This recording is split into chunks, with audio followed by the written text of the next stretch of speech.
All right. Hey, welcome everybody to tonight's webinar. I'm so excited to have you all here. I have a different camera angle tonight because my camera decided to stop working right before we jumped online, which is how it always goes. So for those who don't know me, my name is Ben Jackson. I'm one of the co-founders of the nonprofit Upsolve, and I'm somebody who really owes much of who I am today to the process of bankruptcy. So that's what we're going to be talking about tonight, what bankruptcy is, how it can work for you, and really the important thing, how to rebuild your life after you file bankruptcy if that's something that you decide to do. So if this is your first time joining us, we're super glad that you're here. And if you've tuned in before, you know that tonight is going to be full of real talk and real help. We run these things as a live session where you can ask questions if you have them about bankruptcy process or getting out of debt in general. So feel free to drop those in the chat. We'll answer them as they come up. I'm really excited and honored to be joined tonight once again by Melissa Ingersoll, who is a paralegal and a user advocate here at Upsolve. Not only is she really adept and does she have a lot of experience helping people get out of debt through bankruptcy, but she brings years of experience through the U.S. Bankruptcy Court and the District Courts. And she also is somebody who has gone through bankruptcy herself. So she understands what that feels like and what life can look like on the other side. So Melissa, thank you so much for joining us. If you could just start with a quick introduction of yourself and your story with bankruptcy. Sure, absolutely, Ben. So, about 10 years ago, I faced some serious financial challenges and I decided to file bankruptcy pro se. Honestly, it can be very challenging because of my background working in the courts and with legal documents. I was able to navigate the complex paperwork and procedures myself. But I know most people don't have the experience, and it's easy to feel completely lost and overwhelmed when facing something like that. That's why I'm so passionate about being a user advocate today. I've been in a situation where I had to figure out a really tough system on my own, and I understand how isolating and confusing it can be. My goal is to make sure others don't have to go through that alone by providing guidance and support as they need it. Love that. And that's why we do what we do here at Upsolve. You know, I've told this story before, but, you know, I came to bankruptcy because I had $60,000 in credit card debt, right? Like that's a lot of credit card debt for anybody, much less somebody who's driving Uber and Lyft. And I wasn't like you, Melissa. Like I didn't understand the process when I went into it. And it was a nightmare. Like it took me months. I, probably spent tons of money on interest and lawyers' fees that I wouldn't have spent had I known it. And that's why we started Upsolve and why I know you do the work that you do here at Upsolve to help people avoid that challenge, get through the process really easily, and get back on their feet. So I love having people like you on the team, Melissa, because you bring that same understanding and energy and joy to that process for people. So we've got this question from users a lot of times. I'm curious to hear what you think. What actually happens after bankruptcy? Like you file, what's next? What are you expecting? So once you file, you're going to get notification from the court regarding your 341 meeting. You're going to meet with your trustee, and the trustee is an official court representative who goes through the paperwork, just double checks its accuracy. Probably going to ask you some questions about your income, your home, various things like that. Everything you should know the answer to, nothing surprising. And they just make sure that, all the paperwork's in order. And then if everything's good, you probably won't hear anything from the court again until you get your discharge. And what happens then? Like, what are the first things that happen, like, right after you get that discharge? Is it all over? Like, where am I at then? So the discharge notice you receive from the bankruptcy court is a really powerful document. It signifies a fresh start by legally eliminating your personal responsibility for certain debts. This means your creditors are permanently prohibited from trying to collect on those specific debts, whether that's through calls, letters, lawsuits, or any other action. The trustee process at that point is complete.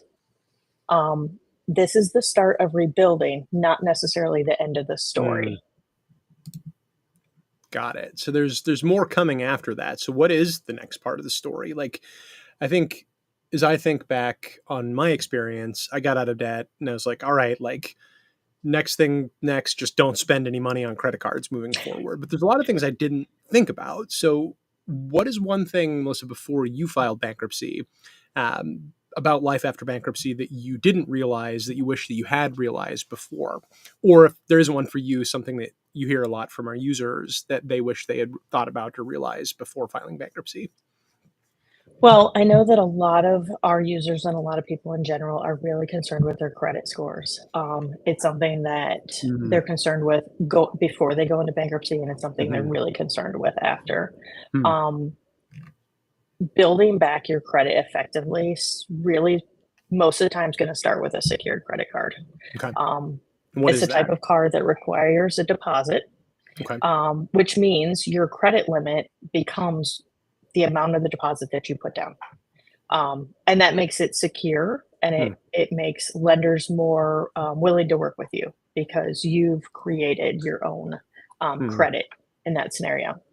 Um, the key to rebuilding at that point is consistent and responsible use. So make sure you're making on time payments every time.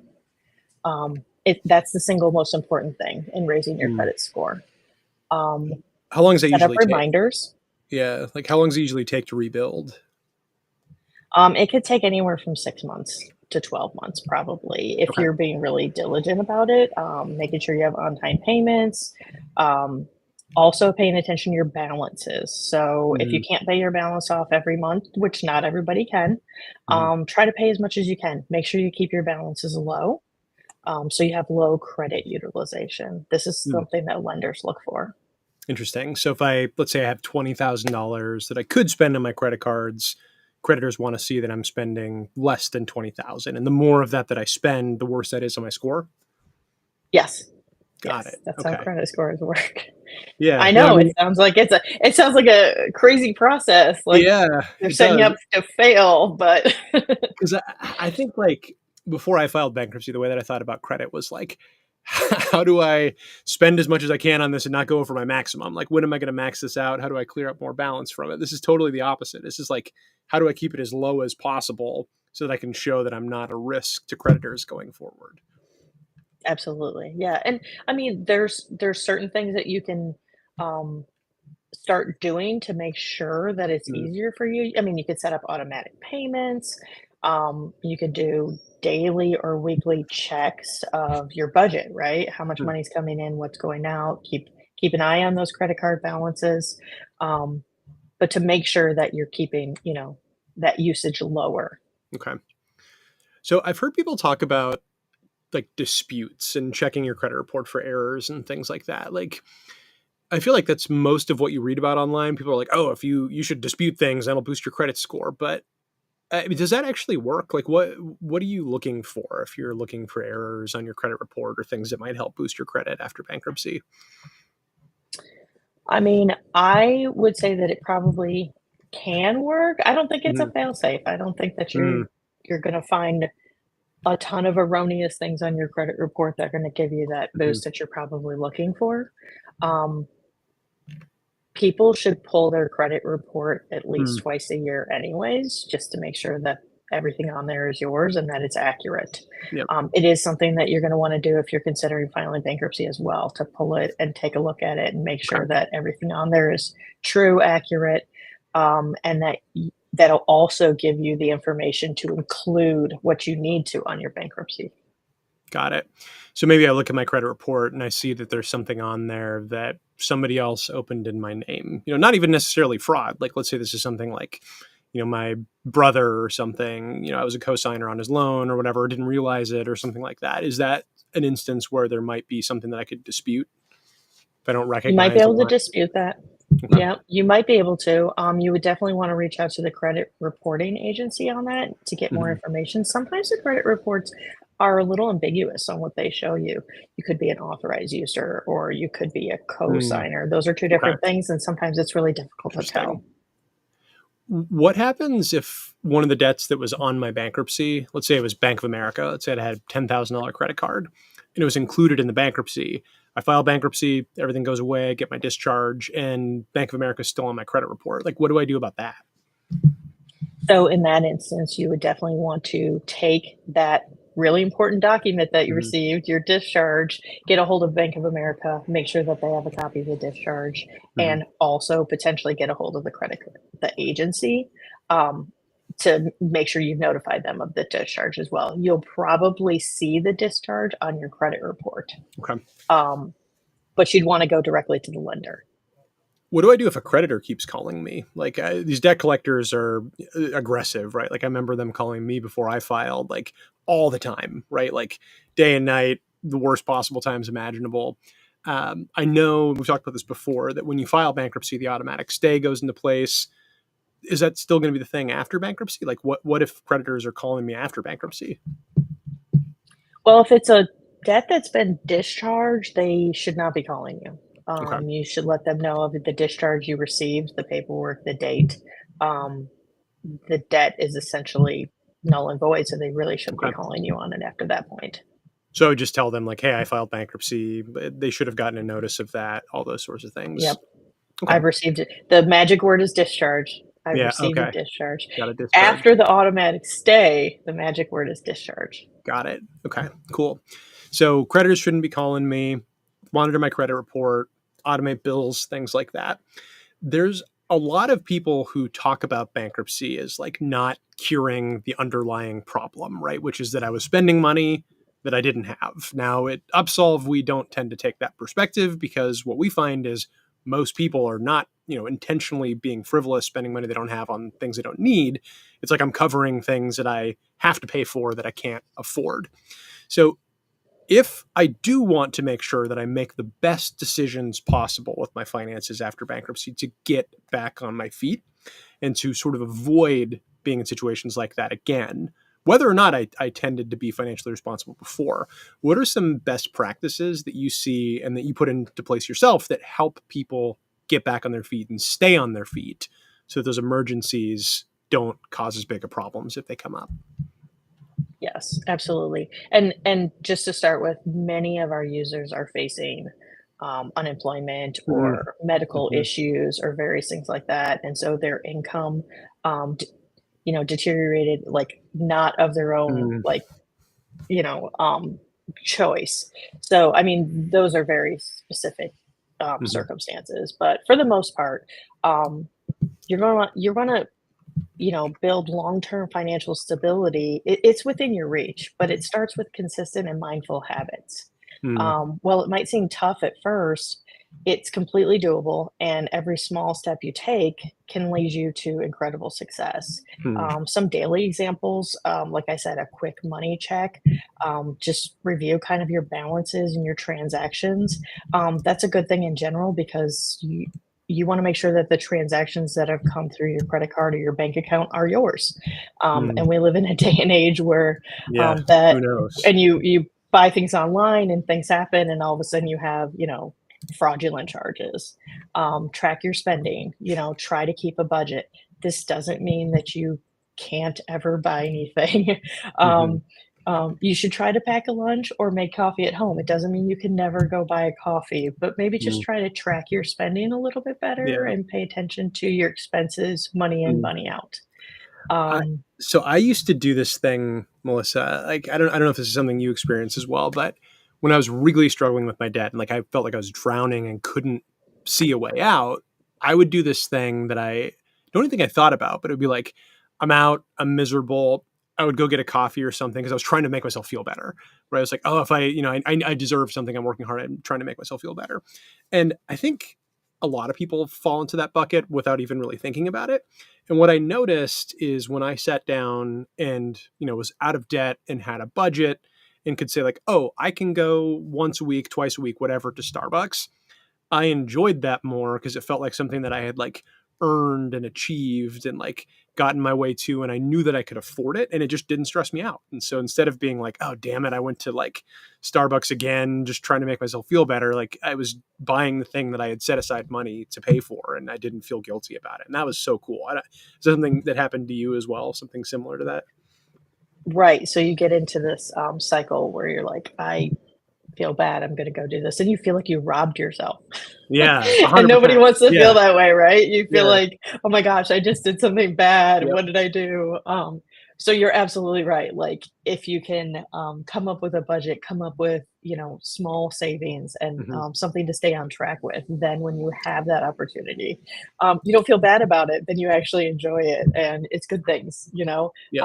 Along with like big purchases. Mm, yeah. A lot of people go out and make really big purchases and they feel guilty about it, and then Hmm. they don't enjoy it. Where if you plan it out a little bit better, Yep. to make those larger purchases and maybe just hold off a little longer, it really you just feel better in the end. Yep. Even, that gives you a little bit time to research too and kind of figure out where do you want to get it, how much are you Mm, going to spend, whatever it is that you're purchasing. yeah. What about savings? I know we talk about that a lot. I mean, people tend to talk about a lot online. It's like you have to be doing this if you're not saving for emergencies, if you're not investing, things like that, you're screwed. But when you're struggling with debt, you're like, how can I save? How can I figure out what to do with my money? Do you have any thoughts on the ways that people kind of start to build their savings, build their security, and build their wealth post bankruptcy? Yeah, so I actually it's funny because I like piggy banks. I know that sounds silly, but I like a piggy bank, and honestly, it's Like a a physical piggy bank? a yes, and it's a concept of like, "Hey, let me throw $1 in there this week. Yeah. This week I can put $5 in there. Yeah. Love that. Maybe next week I can put 10," and it's a little bit of savings.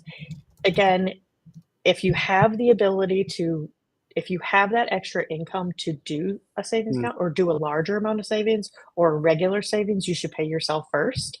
But for those of us that are living, on tight budgets and paycheck to paycheck, a $5, a $10 here or there, I mean, it's something. You're moving towards it. mhm. It's better than nothing. Um, just make sure that it stays there for those emergencies. Yeah. But that goes along with tracking your spending and avoiding those impulse buys and, um, just being a little bit more mindful about your purchases. So when I thought about savings, I thought about money adding up month over month. And when I think about like where I could be with what I could save in a couple of years, I was always like, this is not that much money, right? Like I was doing this kind of math right here. I was saying, let's say I save $10 a month, right? So $10 times 12, $120 a year times, let's say 20 years, right? Like say I put it out this far. Oh, that's only $2,400. Like, is this even worth it? But what a lot of people don't realize, and this is something that kind of blew my mind when I was thinking about savings post bankruptcy, is how compound interest affects this. So let's say that same $10, and again, this is not financial advice apart from like you should definitely look into investing and think about how these things work. Let's say I took that $10 and I dropped that $10 into what's something called an index fund, which is just like a composite of a bunch of stocks on the market. And let's say I left that in there for 20 years and it had an average annual interest rate increase of about 10%, which is what the markets tend to see. That same $2,400 that I put in would have made me over the course of that same 20 years $6,900. Like it more than tripled the core value. And this is Einstein called this famously like the eighth wonder. How many wonders are there? Seven wonders of the world. Compound interest is the eighth wonder of the world because when you can make your money work for you through interest that grows over time, the money earns interest and then that interest earns interest and on and on and on. You can turn something fairly small, right, like $10 a month over the course of maybe the rest of your career into way way way more money than it would have been otherwise. And if you can get that number up, as you sit down and look at your budget and do a little bit more, let's say you can get that number up to, I don't know, $100 a month once you're on your feet and you know what you're doing. Maybe you then in 20 years can have $68,000, which is absolutely Right. crazy. And I'm not saying this is what you should do. I never would tell you how to do this. But the thing that blew my mind, and I don't know if this happened to you as well, Melissa, is how much money your money can make when it's working for you and not for the credit card companies, which is what happens when you're paying interest when you're stuck in debt. Did you have any similar experiences to that when you were thinking about like, what should I do with my money now? Um, so I'm going to be perfectly honest with you. My my 19-year-old son is much better with this than I am. Okay, I love that. He loves the stock market. He loves everything that you just did. He loves doing stuff like that. I give him my piggy bank. No, I'm just kidding. And he invests for me. But no, I love that. definitely. Yeah. Yeah. But it's so, isn't it? It's just such a cool thing when you see, like, instead of, a negative amount every month, you start seeing your savings go up and a little bit up and a little bit up. And what have you heard people, and Chris, actually, I see your question here. So we'll answer your question first, then I'll ask this question, Melissa. I'm getting excited. I don't want to miss Chris. So Chris is saying, I've been filling out paperwork for bankruptcy. It asks about all debts that I owe. I have rent to own contract on bed because I could not pay outright for one. Do I need to put that in the filing? Great question. That is a great question, and that would be something that you would put in the filing. You would put it under what would be a contract, since that's what it is, Hmm. and you wanna make sure that you, have that in your monthly expenses Mm-hmm. for after you've filed as well, so you make sure that that money is accounted for. I don't know why I've never thought about this before, Melissa. Is that what happens to the bed? Does he have to give the bed back? Does the debt survive the bankruptcy? So, as long as most users are current on the Hmm. bed, the contract, the various things, typically people don't lose these. Hmm. You would list them as an asset because it is a bed that you are trying to purchase, working on Hmm. purchasing. The contract would be listed because you want to make sure that the trustee knows everything that's going on Hmm. in your financial history. And then the expense would be listed for your after filing expenses because you want to Hmm. make sure you stay current on it. Um, Is it a different process than a vehicle loan? Like the vehicles, you have reaffirmation where it survives. Do you have to do that also, or does it just sort of automatically survive if you're current? That I is. think so. It would be really beneficial to reach out to the lender. I know most Hmm. people don't want to do that. Most people don't Yeah. want to let lenders know, hey, I'm filing bankruptcy or various things. You could just call them and ask a very general question. For the most part, I think that in an instance like this, they don't require reaffirmation. But again, that depends on the lender. Got it. Okay. And if people have further questions about that, um, contact their lender. Is there anything on Upsolve's website about that process? I'm actually asking for myself too. I don't even know. I I actually believe that if you go to our website, you go to our learn section. I do believe that there's information regarding things like this and what are they called? Look at Buy this. now, pay later agreements, various things like that. They're kind Yeah. of similar. I do believe the information's there. Look at this. I just found this article. This shows you how easy it is because I cannot do things and talk at the same time. So I just went to upsolve.org, clicked on the search, and typed in rent to own and ended up here. So there you go. There should be some rent to own content you can read and learn more about it. I learn something every day. There you Um, go. all right. I'm going to ask you the question I was excited about. And Chris, hopefully that answered your question. If not, let me know.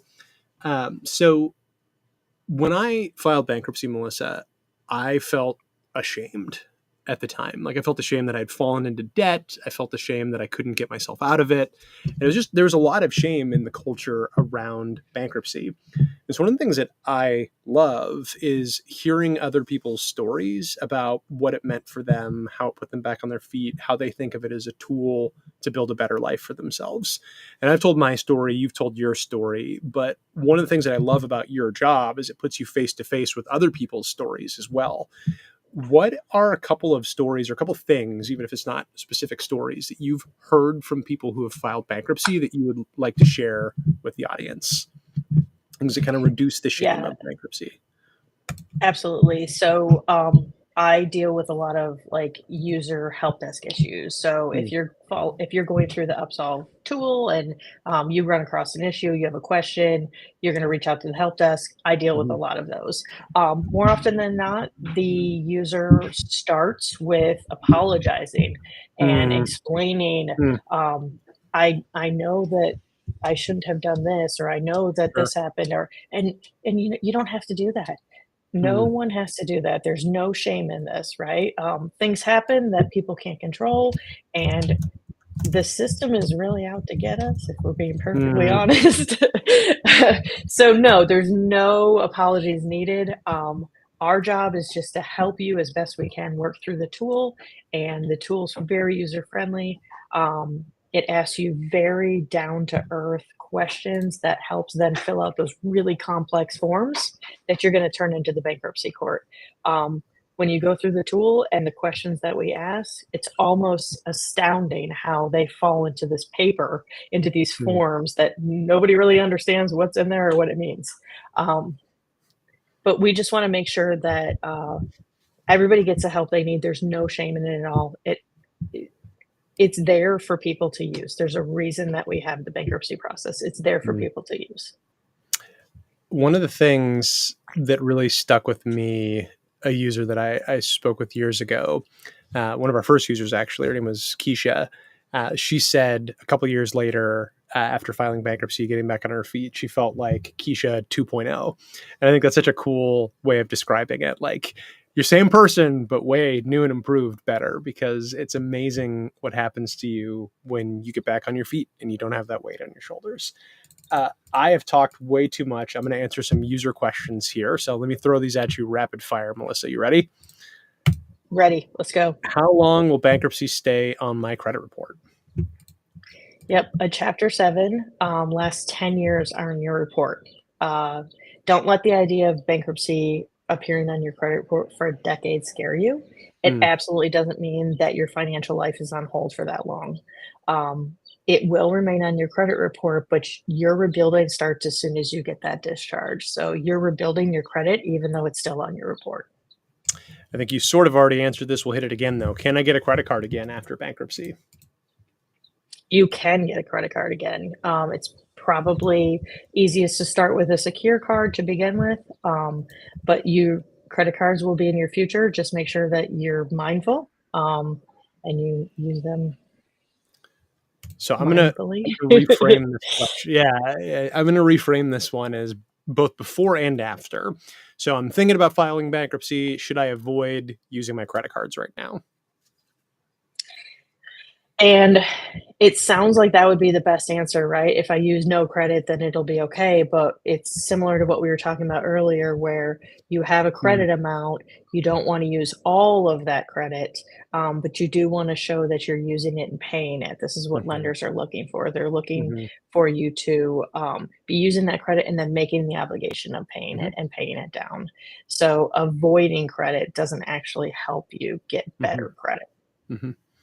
Yeah, and I'll add one other thing to that too, that when you have a good budget that you can stick to and you build a habit of not using credit cards to spend money you don't have, but do what I do and what I see a lot of people do successfully, which is pay off your credit card balance in full every single month, then you can get into the fun world of like points and things like that on your credit cards, right? Like I have one card that every time I use it, it puts 2% of that money back in my pocket.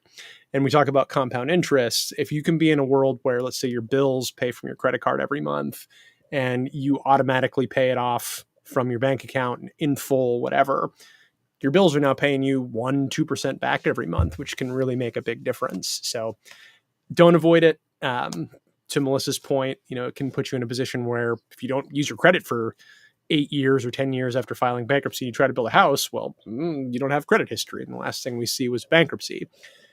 If you use it wisely, you can be in the position like I was in last year where, only to be 7 years after my bankruptcy filing, I was able to get a mortgage and buy a house, right? And that wouldn't have been the case had I not used credit wisely to kind of rebuild after that. How can I stay, we talked about this a bit. I want to hear a little bit more from you on this though. How can I stay motivated to keep budgeting and saving after I get my bankruptcy discharged? So in my opinion, the best motivation is how you felt, right? It's scary. Yeah. It's scary to be in debt. It's scary to have to go through this. It's okay to feel that way, and it's okay to file bankruptcy and to move through this. But I know for me, I just don't want to feel that way again. I will do anything that I can to not be scared or anxious or fearful of what's going to happen. And so I have to keep that in the back of my mind. I love that. Well, Melissa, thanks again for your honesty and your story. It's so good to hear from you. I'm really glad to have you here, and I'm sure the people that were in the audience are as well. What is one thing that you would love to leave our viewers with tonight? If they're thinking about bankruptcy or if they've filed already and trying to get back on their feet. Yes, so you are absolutely not alone in this. Many people face financial challenges, and bankruptcy is a powerful legal tool designed to give you a fresh start, not mark a failure. Think of it as a reset button, clearing past burdens, and then focus on building a stronger and more stable financial future. It's a strategic Mm, decision that opens up new possibilities. You can do it through Upsolve. You can do it. You can always reach out to us for any help at all, and we will help you. amazing. Well, thanks to everybody who joined us tonight. As Melissa said, you're not alone. There are options out there if you're struggling with debt. Elaine, I saw your question come in here right at the buzzer, so I'm going to answer it as we conclude. If you do have questions about bankruptcy, if you're thinking about filing it, you can do it on your own. I did it on my own. I went and found the paperwork. It took me a long time. It's kind of difficult to do it on your own without guidance, which is why we built Upsolve. You can go to upsolve.org. You can click Take Screener, completely private and free, start to finish. The entire workflow is kind of like TurboTax, and it is completely free. Usually it takes people 2 to 3 hours to go through the forms. Tracking down documents tends to be the hardest thing.